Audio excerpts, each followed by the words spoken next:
जितना पीना था पी लिया, बस और ज़रूरत नहीं है। मैं था, ये थे, हमने कहा गुरु महाराज क्या बात है, थोड़ा ले लो। बोला बस। लेकिन कहीं भी उदासी नहीं थी। यूं है ना भाई, आदमी के चेहरे पर उदासी हो, आनंदित थे। इन बातों से मैंने डॉक्टर साहब को सूचना करी, मैं क्या बात है आज।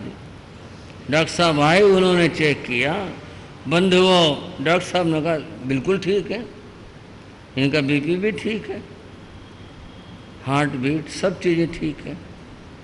मैंने कहा दिन में आज इस तरह, बोले नहीं ये तो मूड हो जाता और कुछ बात नहीं है।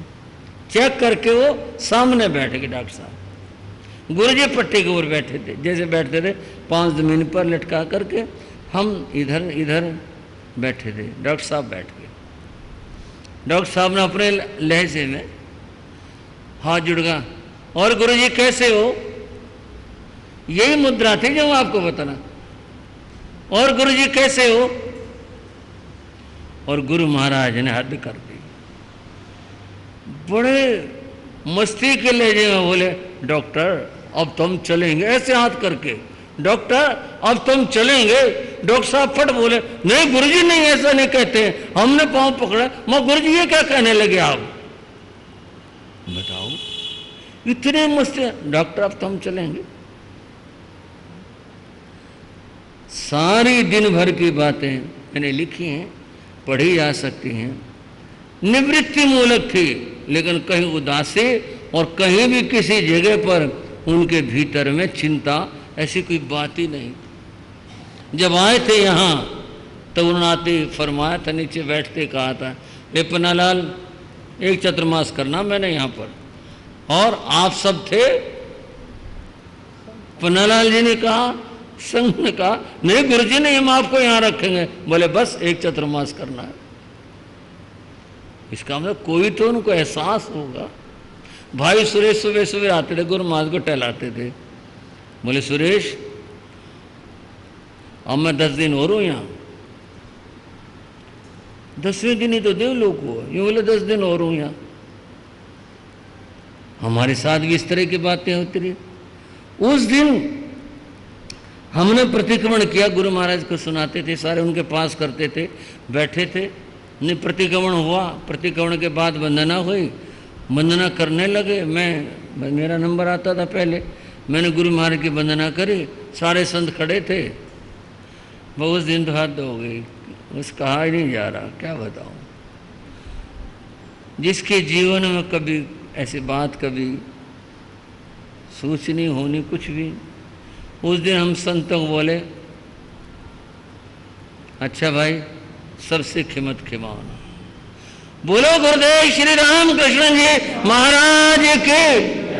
हम साधुओं को सारे अच्छा भाई खिमत खिमाना। मैंने उनके पांव पकड़ लिए और मेरा मन सा भरा। मैं बोला गुरु जी आज आप हमारे से नाराज हो। बोले नहीं मैं कभी नाराज हुआ, ख़ास तौर से मेरे लिए बोले मैं कभी तेरे से नाराज हुआ। मैंने कहा नहीं जी। फिर मैंने कहा आज आपने खिमत खिमाना क्यों किया। खिमत खिमाना हम करते हैं, छोटों का काम बड़ों से हाथ जोड़ के माफ़ी मांगना होता है, ये छोटों का धर्म है, छोटों का काम है ये। मैंने कहा खिमत खिमाना तो हम करते हैं, आपने खिमत खिमाना क्यों किया। मैंने उनसे कहा, ऐसे बोले कुछ नहीं खिमत खिमाना तो अच्छा होता, छोटे भी कर लें बड़े भी कर लें। लो जी उनको अच्छा होता है, उनको कुछ ना कुछ एहसास है, ज्ञान है, वो जान रहे हैं, तभी तो ये मामला कि जाने से पहले हल्के भी हो गए, खिमत खिमाना भी कर लिया और कह भी दिया अब तुम चलेंगे। और बंधुओं जब सोने की स्थिति आई, बारी आई, हमने संतों ने कहा, मैंने कहा भाई पता नहीं क्या बात है, आज पास बैठ जाते हैं। पास तो सोते ही थे, भाई जग लेते हैं। उनको सुना, बोले ना ना जगने की कोई जरूरत नहीं किसी को, सो अपना आराम से सो। बंधुओं हम गुरु क्या क्या हो गए, हम भी लेट गए। श्री अमित मुनि जी लेटे लेकिन जगते रहे, उनका सो जा, जगते रहे। रात के 2 बजे गुरु जी उठे थे। जैसे सर्दियां शुरू हो जाती है ना, कार्तिक का आखिरी पूर्णिमा सर्दी थी, उन्होंने अपना कपड़ा हटाया, देखा ये खट, बोले हाँ गुरु जी। बोले अच्छा, ये मेरी चादर हटा दे। चादर हटा दी, मेरे को बैठा कर दे। इन्होंने सहारा दिया, बैठ गए। ये बोले मेरे लिए, बोले गुरु जी को जगा दूँ। बोले ना ना, जगाना नहीं किसी को भी। ये बैठ गए, गुरु जी बैठ गए, बोले तू सो जा। बोले जी मैं बैठा हूँ, कोई बात नहीं। और गुरु जी अपने ध्यान में बैठे 4 बजे तक, जबकि उनके शरीर की स्थिति नहीं थी। उस दिन तो कमाल हो गया, 4 बजे तक, 2 से लेकर 4 तक वो अपने ध्यान में बैठे रहे। 4 बजे उन्होंने टाइम पूछा था। बोले क्या बज गया? बोले 4 बज गए। इन्होंने बताया। बोले हो देर होगी। फिर बोले सारे संतों को जगा दे। इन्होंने सबको जगा दिया, मुझे जगा दिया।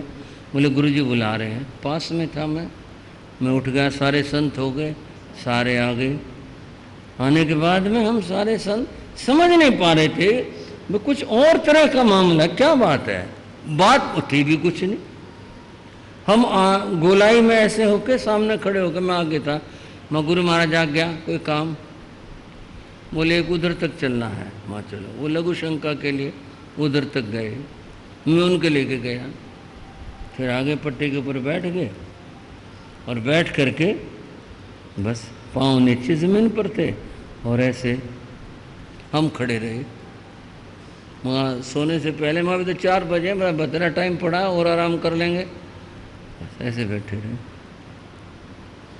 थोड़ी देर के बाद में उनका सिर थोड़ा नीचे हुआ ऐसे। मैंने सोचा जैसे नींद आ जाती है ना आदमी को, तो सिर नीचे हो जाए। मैंने कहा नींद आ गई। तो नींद आई या नहीं, मैंने ऐसे करके देखा, मैं नींद आ गई क्या? उनके जो चेहरे का एकदम मैंने देखा ऐसा रंग हो गया जैसे सोना चमकता हो, दगदगाहट ऐसा हो गया। मैंने कहा ये क्या हुआ? एकदम से चेहरा ऐसे हो गया, ये क्या बात हुई? मैंने इनसे कहा, रमेश मुनि जी सारे संत, मैंने कहा गुरु महाराज को सारा देकर लिटाओ, ऐसा लगता है बीपी जंप हो गया, एकदम से हाई हो गया। हमने उनको लिटाया और लिटाने के बाद में फिर नमोकार मंत्र पढ़ा। बस इसी 2-4 पढ़े होंगे नमोकार मंत्र, और इसी में ही अपनी यात्रा, जीवन की यात्रा संपन्न कर गए। बोलो गुरुदेव श्री रामकृष्ण जी महाराज के। घटना प्रसंग मन को थोड़ा द्रवित करता है, परंतु अगर वैचारिक दृष्टि से ये देखें, जो भगवान महावीर ने जिस मरण की बात शास्त्र में बताई, अगर उसको देखें तो जो बात कही ना कि जो पंडित मरण जिसका होता है उसको और ध्यान नहीं होता, वो शोक नहीं करता, धर्म ध्यान होता, प्रसन्नचित्त होता, आनंदित होता है। यही बात होती है उस महापुरुष की, उस व्यक्ति की जो जीवन के अंदर अपना कार्य, धर्म ध्यान, जाप जो उसने करना है वो कर चुका है। वो आनंदित है इस बात से कि भी ठीक है, अपना समय आ गया, हमें चलना है। इसलिए रोना किस बात का, दुख किस बात का, पीड़ा किस बात की, आनंदित रहते हैं। बंधुओं, इस पंडित मरण की बात को थोड़ा सा समझ लिया जाए। भगवान ने कहा पंडित मरण किसी पुण्यशाली को मिलता है। अब सब गाथाओं के लिए कुछ भाव बताया जाता, कुछ गाथाएं सुनाई जाती हैं। शास्त्र में कहा कि पंडित मरण किसी पुण्यशाली को प्राप्त होता है, और कहा ये जो पंडित मरण है इस साधु को प्राप्त होता है और गृहस्थ को भी प्राप्त होता है, दोनों को प्राप्त हो सकता है।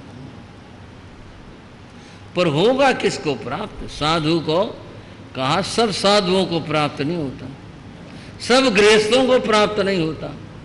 किसको प्राप्त होता है?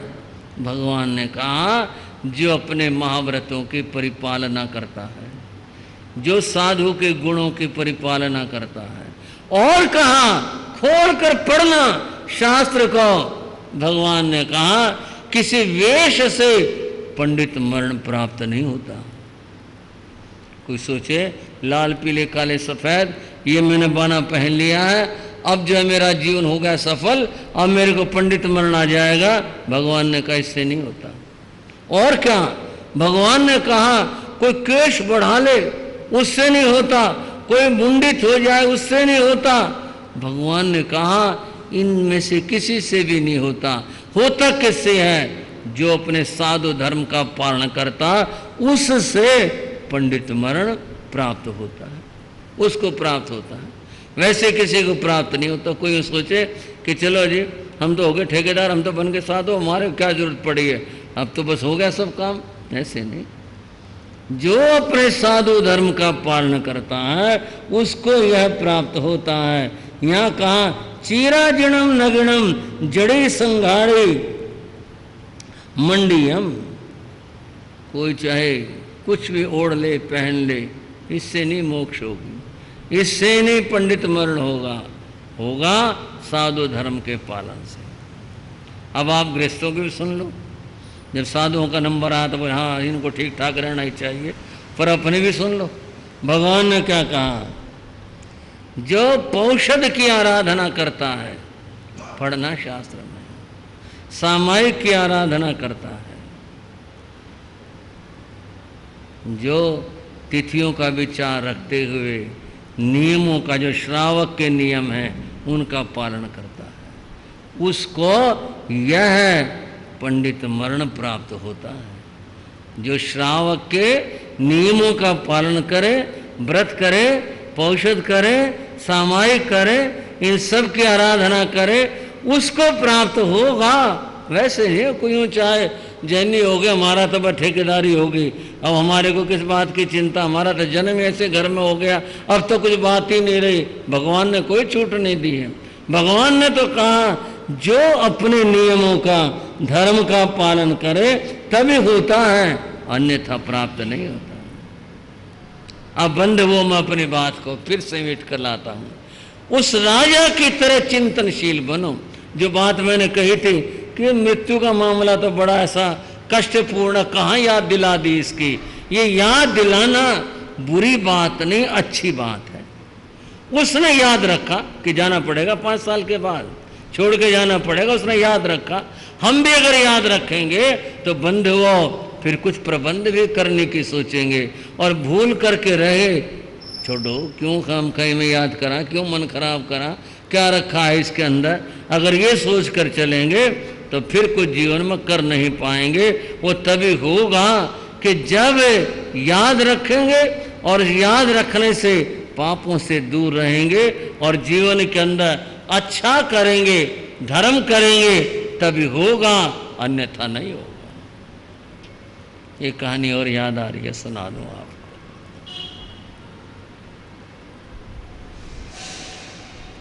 कहीं एक जगह, पुरानी कहानी है, एक दर्जी था। अब ये तो काम है, कोई काम तो सारे कोई घटिया होते नहीं, सारे काम बढ़िया हैं, सब अच्छे हैं, बस हिंसा का काम नहीं होना चाहिए, बाकी तो सब काम ठीक है, जिससे आदमी का गुजारा चले ठीक है। वो व्यक्ति दर्जी था और परंपरा विशेष का था, उसका संबंध एक परंपरा विशेष से था। वो उसका काम बहुत चलता था। एक उसने हेल्पर भी रखा हुआ था। उसके पास में बहुत लोग आते कपड़ा सिलवाने के लिए, और वो माप लेता। प्रकृति से बेईमान था। जैसे किसी आदमी को अगर मान लो 2.5 मीटर कपड़ा लगना होता तो वो कहता भाई 3 मीटर ले आना, सही बन जाएगा। अच्छा जी, अब सबको तो पता नहीं होता ना मेरे इस चीज़ का कितना कपड़ा लगा, सबको तो पता नहीं होता। वो देख लेता भाई ये व्यक्ति, हाँ भाई 3 मीटर लगेगा। अच्छा जी, वो ले आता, काट करके वो टुकड़ा अपने पास रख लेता, उसका कमीज या जो बनाना होता वो बना देता और बना करके उसको दे देता। ठीक है, उसका ये काम बस जब से उसने शुरू किया ना तभी से ही था। उसकी नीयत रहती थी कुछ कपड़ा काट करके बचा लिया जाए। और फिर वो क्या करता था, इससे तो अपने क्या मतलब, बेच देता होगा, कोई छोटी चीज बनाता होगा, कपड़े जोड़ करके कुछ और कुछ भी करो, उसकी नीयत बस ये रहती थी कुछ कपड़ा जो है वो बचा लिया जाए। अब ये कमजोरी अलग अलग कार्यों में पाई जाती है, कहीं तोल में पाई जाती है, बेईमानी करने वाले सब जगह होते हैं, तोल वाले अपने जगह करते हैं, कहीं मिलावट वाले बैठे हैं, हर जगह जो भी अपने काम वाले कुछ न कुछ करते रहते हैं। उसका दर्जी का काम था, उसका अपना यही काम था कपड़ा बचाने का। इस तरह उसने बहुत वर्ष तक ये धंधारी ये काम किया। एक बार क्या हुआ कि वो सोया था, सोते में उसे एक स्वप्न आया। स्वप्न में उसने क्या देखा, जैसे उसकी मृत्यु आ गई और वो मर गया, ये उसने स्वप्न में देखा। और मरने के बाद लोग इकट्ठे हो गए, बहुत लोग इकट्ठे हो गए और बोले भाई ले चलो इसको, ले चलो भाई। उसको ले चले और ले गए कब्रिस्तान में, उसी परंपरा का था वो व्यक्ति।